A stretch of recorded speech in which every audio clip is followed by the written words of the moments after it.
ಪಾತ್ರವನ್ನು ವಹಿಸುತ್ತಿದ್ದೇನೆ. ನಾನು ಮತ್ತು ನೀರಿನ ಅಂಶ ಪಾತ್ರವನ್ನು ವಹಿಸಿದ್ದೇನೆ. ಹಾ, ಎಲ್ಲರೂ ಚೆನ್ನಾಗಿದ್ದೀರಲ್ಲ? ನಾನು ಯಾರು ಅಂತ ಗೊತ್ತಾಯ್ತಾ ನಿಮ್ಗೆ? ಸರಿಯಾಗಿ ಹೇಳಿದ್ರಿ. ನಾನು ಕಾರ್ಬೋಹೈಡ್ರೇಟ್. ನಾನು ಯಾವ್ದ್ರಲ್ಲಿದ್ದೀನಿ ಅಂತ ಗೊತ್ತಾ ನಿಮ್ಗೆ? ನಾನು ಹೆಚ್ಚಾಗಿ ತುಪ್ಪ, ರಾಗಿ, ಜೋಳ, ಭತ್ತ ಹೀಗೆ ಹಲವಾರು ತರಕಾರಿಗಳು, ಹಣ್ಣುಗಳು, ಹೆಚ್ಚಾಗಿ ನಾನು ಸಿರಿಧಾನ್ಯಗಳಲ್ಲಿರುತ್ತೇನೆ. ನಿಮ್ಮ ಶಾಲೆಯಲ್ಲಿ ಮುದ್ದೆ ಮತ್ತು ರಾಗಿ ಮಣ್ಣು ಕೊಡ್ತಾರೆ ಅಲ್ವಾ? ಅದ್ರಲ್ಲಿ ಯಾರಿರ್ತಾರೆ ಅಂತ ಗೊತ್ತಾ ನಿಮ್ಗೆ? ಹೆಚ್ಚಾಗಿ ನಾನಿರುತ್ತೇನೆ. ಏನು ಅಂತ ತಿಳ್ಕೊಳ್ಳಿ. ಈಗ ನಾನು ನಿಮ್ಮ ದೇಹಕ್ಕೆ ಶಕ್ತಿಯನ್ನು ಕೊಡುತ್ತೇನೆ. ಮೆದುಳು ಮತ್ತು ಸ್ನಾಯುಗಳನ್ನು ಬಲಶಾಲಿಯಾಗಿ ಮಾಡುತ್ತೇನೆ. ಇದೆಲ್ಲ ಇದೆಯಲ್ಲ, ಅದು ನಾನು. ಪೋಷಕಾಂಶಗಳಲ್ಲಿ ನಾನು ಹೆಚ್ಚು. ಅದರಲ್ಲಿ ಯಾರು ಹೆಚ್ಚಲ್ಲ, ನಾನೇ ಹೆಚ್ಚು.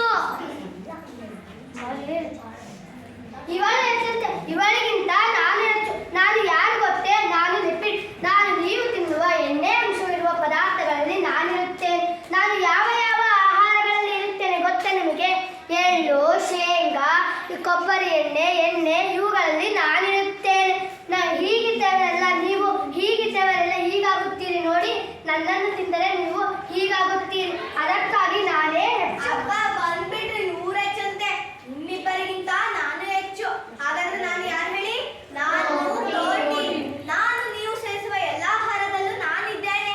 ಯಾವುದರಲ್ಲಿ ಹೇಳಿ? ಮೊಟ್ಟೆ, ಹಾಲು, ಬೇಳೆಕಾಳುಗಳು, ಪನ್ನೀರ್, ಸೋಯಾಬೀನ್ ಮುಂತಾದ ದ್ವಿದಳ ಧಾನ್ಯಗಳಲ್ಲಿ ನಾನಿದ್ದೇನೆ. ನಿಮ್ಮ ದೇಹವನ್ನು ನಿರ್ಮಾಣ ಮಾಡುತ್ತೇನೆ. ನಿಮ್ಮ ಬೆಳವಣಿಗೆಗೆ ಸಹಾಯ ಮಾಡುತ್ತೇನೆ.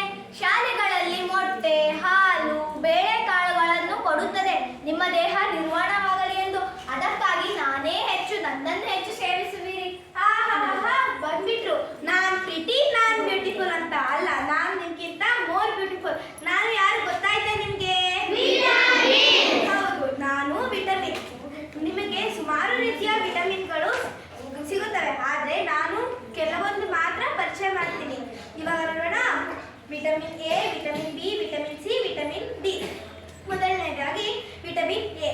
ವಿಟಮಿನ್ ಎ ಕೊರತೆ ಆದರೆ ನಿಮಗೆ ಯಾವ ರೋಗ ಬರುತ್ತೆ ಗೊತ್ತಾ? ಇರುಳು ಕುರುಡು ಬರುತ್ತೆ. ಆ ಇರುಳು ಕುರುಡು ಬಂದ್ರೆ ನಿಮಗೆ ಕಣ್ಣು ಕಾಣೋದಿಲ್ಲ ರಾತ್ರಿ ಹೊತ್ತು.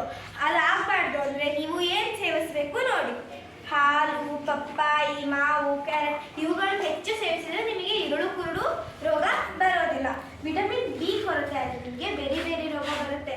ಆಗ ನೀವು ಅಗಸೆ ಬೀಜಗಳು, ಗೋಧಿ, ಹಾಲು, ಅಕ್ಕಿ ಮುಂತಾದವುಗಳನ್ನು ಸೇವಿಸಿದ್ರೆ ನಿಮಗೆ ಬೇರೆ ಬೇರೆ ರೋಗ ಬರಲ್ಲ. ವಿಟಮಿನ್ ಸಿ ಕೊರತೆ ಆದರೆ ನಿಮಗೆ ಸ್ಕರ್ವಿ ರೋಗ ಬರುತ್ತೆ. ಆಗ ನೀವು ಏನನ್ನು ಸೇವಿಸಬೇಕು? ಕಿತ್ತಳೆ, ಸೀಬೆ, ಟೊಮ್ಯಾಟೊ, ಹಸಿರು ಮೆಣಸಿನಕಾಯಿ, ಹುಳಿಯಾದ ಹಣ್ಣುಗಳು, ಹುಳಿಯಾದ ಆಹಾರ ಪದಾರ್ಥಗಳನ್ನು ಸೇವಿಸಿದ್ರೆ ನಿಮಗೆ ಸ್ಕರ್ವಿ ರೋಗ ಬರಲ್ಲ. ವಿಟಮಿನ್ ಡಿ ಕೊರತೆ ಆದರೆ ನಿಮಗೆ ರಿಕೆಟ್ಸ್ ರೋಗ ಬರುತ್ತೆ.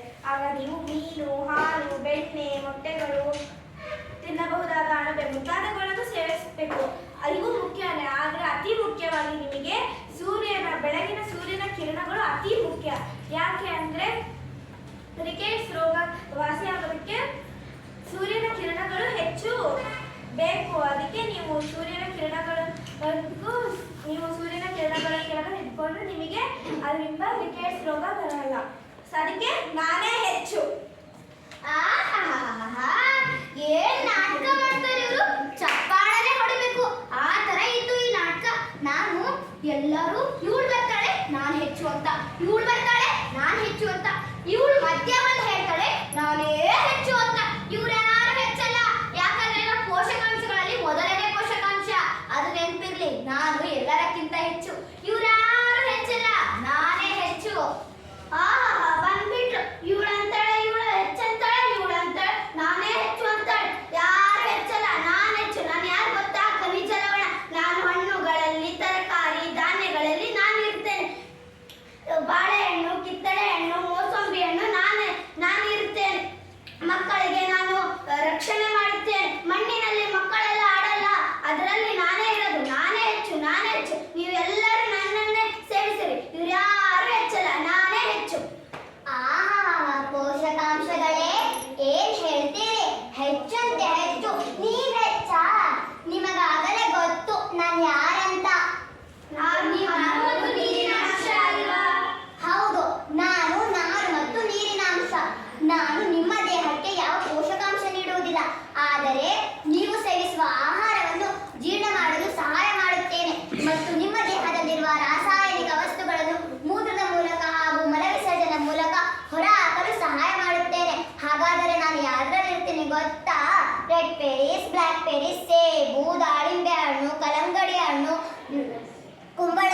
ನುಗ್ಗೆಕಾಯಿ, ಜೋಳ ಎಲ್ಲ ಹಣ್ಣುಗಳಲ್ಲಿ ನಾನು ಇರ್ತೇನೆ, ತರಕಾರಿಗಳಲ್ಲೂ ನಾನು ಇರ್ತೇನೆ. ನೀವು ದಿನಕ್ಕೆ 2ರಿಂದ 3 ಲೀಟರ್ ನೀರನ್ನು ಕುಡಿಯಬೇಕು. ಹಾಗಾದರೆ ನಾನೇ ಹೆಚ್ಚು, ನೀವ್ಯಾರೂ ಹೆಚ್ಚಲ್ಲ. ನಾನು ಹೆಚ್ಚು. ನೀವ್ಯಾರು ಹೆಚ್ಚುನೂ ಅಲ್ಲ ಕಡಿಮೆನೂ ಅಲ್ಲ, ನೀವೆಲ್ಲರೂ ಸಮಾನರು. ನಿಮ್ಮಲ್ಲಿ ಒಂದು ಪೋಷಕಾಂಶ ಕಡಿಮೆ ಆದರೆ ನಮ್ಮ ದೇಹದಲ್ಲಿ ಹೆಚ್ಚು ಕಡಿಮೆ ಆಗುತ್ತದೆ ಮತ್ತು ಅನಾರೋಗ್ಯ ಉಂಟಾಗುತ್ತದೆ. ಹಾಗಾಗಿ ನಾವು ನಿಮ್ಮನ್ನು ಸಮ ಪ್ರಮಾಣದಲ್ಲಿ ಸೇವಿಸಬೇಕು. ಸಮ ಪ್ರಮಾಣ